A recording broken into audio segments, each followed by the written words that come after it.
Iran did not lose the Strait of Hormuz in a single battle. It lost it in a sequence of decisions made weeks before a single Marine touched the shore. By the time the white flags went up through Swiss diplomatic channels, the outcome had already been calculated. The shooting was almost a formality. This is not a story about American firepower. Every channel on the internet will tell you that story. This is a story about geometry, economics, and the specific moment a 40-year deterrence strategy collapsed under its own assumptions.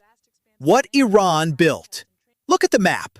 The Strait of Hormuz narrows to 21 nautical miles at its tightest point. The usable shipping corridor compresses to 4 nautical miles. 20% of the world's daily crude oil moves through that gap. And for 4 decades, Iran turned its northern coastline into the most densely armed stretch of real estate on the planet. The doctrine was layered and deliberate. On the seafloor, thousands of contact mines and EM-52 rocket-propelled mines that sit dormant and launch vertically into passing hulls. In the shallows, Ghadir-class midget submarines carrying torpedoes and additional mines, invisible in the acoustic clutter of coastal water. On the surface, 1,500 IRGC fast attack craft doing 50 knots, armed with anti-ship missiles, designed not to engage, but to saturate. Enough simultaneous contacts to overwhelm any targeting computer. From the mountains above the coast, Qiyam-2 and College Far's anti-ship ballistic missiles, Mach 3 capable, stored in tunnels carved into the Zagros range. Shahed 136 kamikaze drones pre-positioned in underground launch facilities along the southern coastline. Iran's calculation was precise.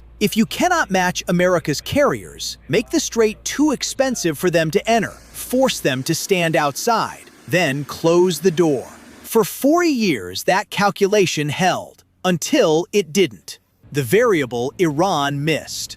The entire mosaic defense rested on one load-bearing assumption. America would fight the way it always had. Supercarriers outside the threat radius. Tomahawks flying the first salvos from safe water. Predictable, war-gamed thousands of times. What Iran had not modeled was a force that dismantled the lock before trying the door.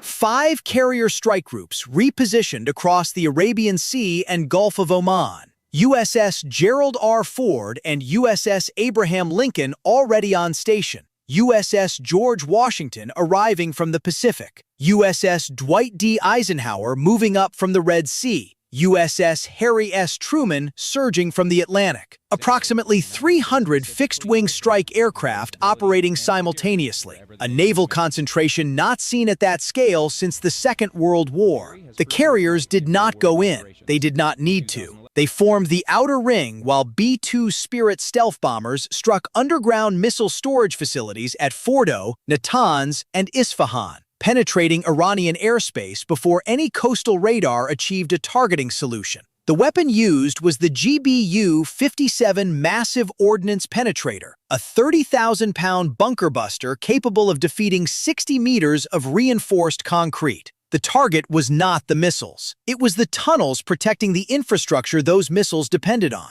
You do not need to find every weapon in a cave. You need to collapse the cave. The IRGC command and control network was gone inside 96 hours. Without coordination between radar stations, missile batteries, and fast attack boat squadrons, the mosaic defense stopped being a system. It became a collection of isolated, uncoordinated assets waiting to be picked apart. That is when the Marines moved. The amphibious equation. The 31st Marine Expeditionary Unit departed Okinawa aboard USS Tripoli, USS New Orleans, and USS San Diego on March 13th. 2,500 Marines, MV-22 Ospreys for vertical assault, a H-1Z Viper attack helicopters for close air support. The force was not configured for a prolonged ground campaign. It was configured for one specific operation, planned down to the hour. The target was Kharg Island. Kharg is not a conventional military objective. It is an oil terminal, a single facility processing and exporting approximately 90% of Iran's crude oil production.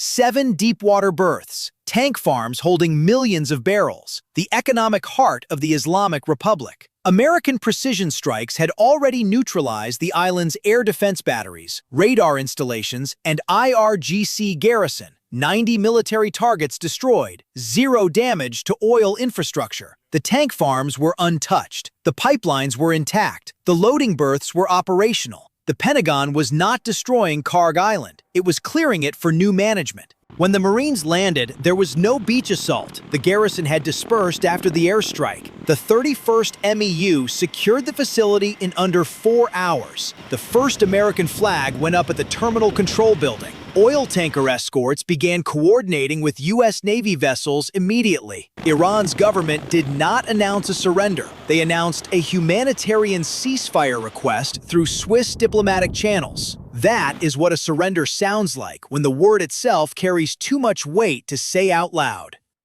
Why the math forced the outcome. Kharg Island processes roughly 2.2 million barrels of crude per day. At $80 per barrel, that is $176 million in daily export revenue. The funding source for the IRGC, Iran's proxy networks, its missile programs, and the domestic fuel subsidies that keep the regime's political base from open revolt. Lose Kharg and the operating budget collapses within 60 to 90 days. Not degrades, collapses. Tehran read the strike pattern correctly. When American munitions selectively destroy every military installation on an island while leaving oil infrastructure untouched, the strategic intent is not destruction, it is acquisition. The choice being offered was not between resistance and defeat, it was between a managed transition and the alternative. 300 carrier-based aircraft resuming strikes until there was nothing left to manage. The 95% destruction of the Iranian Navy had already removed the option of contesting the sea lanes. The flight of surviving Iranian warships to Sri Lanka and Indian ports, including the torpedoing of Iris Dina by a U.S. submarine in international waters, demonstrated that American naval reach was not bounded by the strait. There was no safe harbor, no geographic fallback.